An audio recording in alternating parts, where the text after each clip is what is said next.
UFC 304 just took place, and today we are going to be doing a matchmaking video for post UFC 304. So stick around to hear my fights to make after UFC 304. I'm Wyatt. This is Fight Society. And before we get into the video, make sure to click that like button down below and subscribe to the channel if you want more MMA content just like this. We'll start off with the UFC 304 main card winners. And the first matchup to make is the new welterweight champion, Belal Muhammad, who just defeated Leon Edwards by unanimous decision in a very boring championship performance, but it was also a very dominant championship performance. So I have him, given the current layout of the welterweight division and the fact that if you saw my recap and reaction video that I just posted earlier today, if you saw that, you would see that Belal and Dana say no immediate rematch for Leon Edwards. So Jack Della Maddalena, he's hurt. Kamaru Usman, relatively inactive, coming off of 2 losses in a row. There isn't somebody that's a clear-cut #1 contender at 170 pounds, except for this guy, Shavkat Rakhmonov. Belal Muhammad versus Shavkat Rakhmonov. Fantastic fight. Book this. Make it the co-main event to Islam Makhachev and Arman Tsarukyan at UFC 308 in Abu Dhabi. That would be a great card. You have Islam versus Arman Tsarukyan, main event. Belal versus Shavkat Rakhmonov, co-main event. Feature fight, Ciryl Gane versus Alexander Volkov. And then somewhere on the main card, Hamza and Paulo Costa. You can't tell me that's not a great card. And also, it makes it so that you have to rely on Hamza less. He's pulled out so many times. Dana says the UFC can't trust him, and it's hard to book fights around him. So you put him as the main card opener or the second fight on the main card. And then you do Islam and Tsarukyan as the main event, Belal and Shavkat co-main, and Ciryl Gane versus Alexander Volkov, which is already booked for that event as the feature fight on the main card. We move on from there to the winner of the co-main event, an interim UFC heavyweight title fight between Tom Aspinall and Curtis Blaydes. Tom Aspinall got the KO in 1 minute. Now I have him going up against, this is probably the most obvious one. You got to do Tom Aspinall and Jon Jones at Madison Square Garden, UFC 309 in Madison Square Garden in November. Forget the Stipe fight. I'm serious. Forget it. He can retire. He can go do something else. We move on from there to the winner of the feature fight on the main card. Super exciting first round finish, as I predicted, for Paddy Pimblett against Bobby King Green. He called out Renato Moicano in his post-fight interview, but personally, given that Renato Moicano doesn't fight Benoit Saint-Denis for 2 more months, September 28th, for the headliner of UFC Paris, I think you don't have like such a good timeline. I mean, Paddy does like to take time off in between fights, and so maybe he would take off extra time or more time than the average fighter between fights. Renato Moicano coming off of the BSD fight, but I think they should give him a jump up in the rankings. Paddy's not like some 25-year-old prospect. He's in his 30s. He has like 29 pro fights. Paddy's legit. I think you give him a relatively big jump up in the rankings because he just beat King Green. So he's going to be 15th, maybe 14th if they put him above RDA, because RDA is still in the lightweight rankings, even though he said he's done at 155. I think you give him a jump up to a guy who's been sitting out for a while, ranked in the top 10. You give him Beneil Dariush, and I think this would be a great matchup. It would test Paddy's toughness and his grappling. Beneil Dariush has amazing jiu-jitsu, good scrambles. I don't think Paddy could do Beneil Dariush the way he just did Bobby Green, and so this would give him a chance to be like, okay, we're even on the jiu-jitsu, we're even on the grappling, let's throw hands, see what's up. So that would be a really good test, and then from then he'd be like 1 win from a title shot. And Paddy's a little bit older. People have this idea that he's a prospect sometimes, and he's not. He's established. He had a lot of fights in Cage Warriors before coming to the UFC. He's like 31, 32. Like, he's probably, and with his popularity, 2 wins from a title shot. So we move on from there to another winner on the main card, Gregory Robocop Rodriguez. He beat Christian Leroy Duncan by decision, spoiled the hometown guys shot. Because honestly, I was thinking about it and I was like, yeah, maybe the winner of this gets a top 15 opponent. And then I went and looked at the rankings and compared them recently. And I don't think neither Christian Leroy Duncan or Robocop are ready for a top 15 opponent. Also, given the bookings that are already made at middleweight. So I think you do Gregory Robocop Rodriguez against the winner of Sharaputin Magomedov and Mikel Olajasic, who they're fighting just this coming card at UFC Abu Dhabi. So they're the co-main event after the Diaz and Luque fight fell out. So you do this. You have this fight coming up this weekend. RoboCop against the winner of that. Same timeline. They fight a week apart. And then you have RoboCop against the winner of Shara versus Mikel Olajasic. And then you have the winner of that fight a top 15 guy, like a Chris Curtis, the loser of Michelle Pereira and Anthony Hernandez, something like that. And then from there, they can work their way into the rankings. But Sharaputin has a good test in this fight, and I still think that if he beats Olajasic, he's not ready for the rankings yet. They might rush him and do that, but I don't think they will. We move on to the main card opener, which was Arnold Allen beating Giga Chikadze by decision. Very good performance from Arnold Allen. You got to give him a top 5 guy. He's coming off of a win. He tested Max Holloway very well. He could have beaten Movsar Evloev. But so you think about the top 5. Max Holloway and Topuria.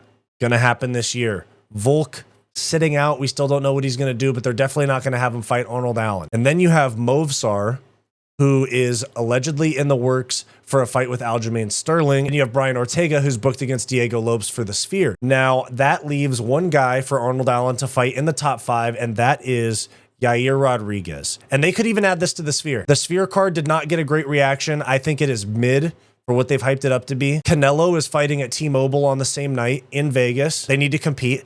I think adding Yair Rodriguez and Arnold Allen to the main card, bump like the Esteban Rivovic fight or the Daniel Zellhuber fight, knock that down to the prelims, put this on the main card of the Sphere. I think that's a good fight to make. We move on to the main card losers. Now, Leon Edwards lost his welterweight belt through unanimous decision. Very poor performance from Leon against Bilal Muhammad. Very impressive performance from Bilal. Leon says he wants to get another one in before the end of the year. Maybe it was just an off night. He didn't seem too down about himself, but he didn't go to the post-fight press conference. A lot of former champs that lose their belt do. I think there's one fight to make for Leon. It has heat on it. Because if you think about it, they're not going to put him up against Shavkat. Shavkat's probably going to fight Bilal for the belt. He's already fought Usman 3 times. He already beat Colby Covington. So there's no reason to do those fights. Jack Della Maddalena's out. Maybe won't fight this year. Maybe won't fight this year. Leon Edwards versus the guy who he allegedly had beef with in the training room, got kicked out of his gym and all that. You do Leon Edwards against Ian Machado Gary. Now, this is the fight to make for me. You fight night main event, pay-per-view co-main, something like that. Especially they could do this in the UK. Fight night main event. This is the fight to make. Winner gets a shot at the title. There's other guys too, but Leon could get a shot at the title with this and maybe one more.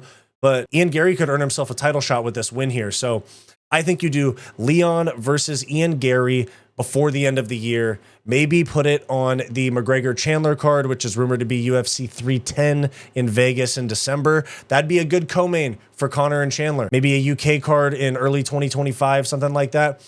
But end of the year, co-main event to McGregor-Chandler, Leon Edwards versus Ian Gary.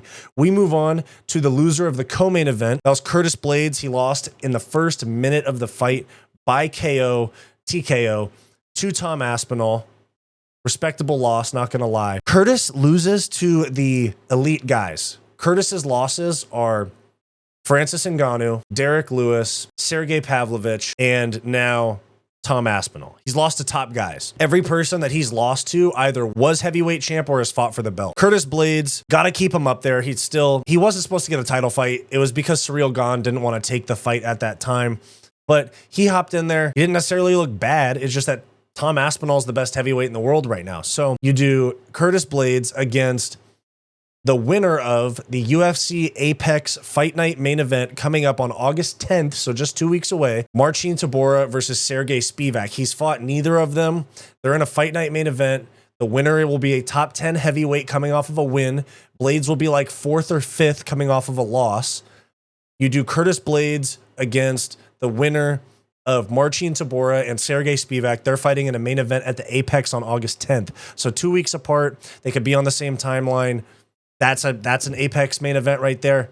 That's a crowded fight night main event probably. And yeah, so that's what I would book for them. Next up, we have Bobby King Green coming off of a loss. He's going to lose his ranking. He was ranked 15th. The problem with Bobby Green is that he's competitive with everybody, but he has fought almost everybody, and it's not like he's fighting for belts where you can just do these random rematches.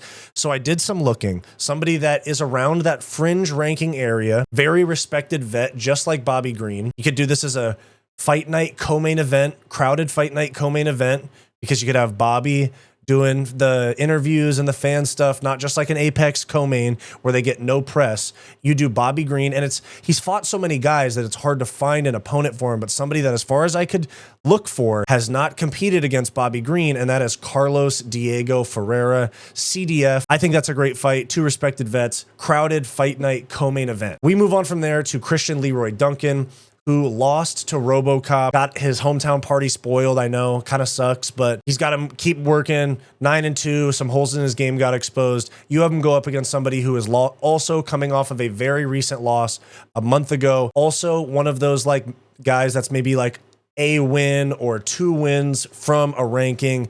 That is Marc-Andre Barriault, who just lost to Joe Pyfer at UFC 303. CLD and Marc-Andre Barriault, I like that fight. Main card of a crowded fight night, maybe in Canada or Europe, even a pay-per-view main card opener in the UK or Canada. You know, there's a Canadian card coming up later this year. They could do that fight night, main card of a fight night, CLD and Power Bar. We move on to Giga Chikadze, who lost to Arnold Allen by decision. I don't think you make him defend a ranking because he's ranked 10th. He's not like 15th and just lost to an unranked guy. He is ranked 10th and lost to a top 5 guy. So I think you still have him go up against a ranked opponent. You don't make him defend a ranking or anything against an unranked guy. You give him Lerone Murphy, who's coming off of a win over Edson Barbosa, and you could do this as an Apex main event. I don't like that they do Apex main events, but I think this is something that could be, if they were to do like one Apex event a month, I think Giga Chikadze and Lerone Murphy is a good fight to make for that type of situation. It's similar to like an Edson Barbosa, Lerone Murphy type of fight. I think this is what I think they should do. The main card losers, we got Leon versus Ian Gary, Curtis Blades versus the winner of Marcin Tybura, Sergey Spivak, Bobby Green versus CDF, Christian Leroy Duncan, Marc-Andre Barriault, and Giga Chikadze versus Lerone Murphy, number 10 versus number 11. I think that's a good fight. We move on to the other notables on the card. I'm not going to matchmake for everybody. I'm not going to matchmake Shauna Bannon, for example. No disrespect or anything. It's just, she's not in a big enough or notable enough position for me to include her in the video. So we start with Nathaniel Wood, featured prelim winner against Daniel Pineda. He looked great, always down to scrap. I think you put him up against somebody who's also always down to scrap. You do Nathaniel Wood, Nate Wood, against Nate the Train Landwehr. I think this fight, main card opener of a pay-per-view, main card of a fight night. I think this fight has something like fight of the night written all over it, performance bonuses. Both of these guys are likable. Both of these guys are well-rounded and push it. They're down to scrap. I think you make Nathaniel Wood and Nate Landwehr. Winner of that gets a top 15 opponent. I could also see maybe a Sadiq Youssef, somebody that's a fringe ranking guy, but I don't think Nathaniel Wood is ready for a top 15 featherweight just yet. We move on to Molly McCann. At this point, guys, if it's not obvious to you that Molly McCann is not an elite level talent, she's not Patty. Patty proved he's elite. Patty can run with the big dogs. Top 15, give him like a Beneil Dariush, like I said earlier in this video. But Molly McCann, same gym, close friend, UFC fighter, gets to kind of live off of Patty's press and wins and victories and notoriety in the UK. But Molly McCann is not a elite level fighter at strawweight or flyweight. It's been proved in 2 divisions now. I think it's time for Molly McCann to go to the PFL. I think she'll have a much longer career and more profitable career being in a PFL strawweight or flyweight division where she can go and compete in $1 million tournaments, where she can come away with $1 million at least a couple more times in her career. She's already a notable name, so she won't be making like pennies to fight in the PFL. Or maybe even they put her on like the showcase cards, like Francis Ngannou's fighting later this year against Renan Ferreira. Let her go to the PFL. She's not going to compete at a high level. Her notoriety has far outweighed her success. It's time for her to go somewhere else.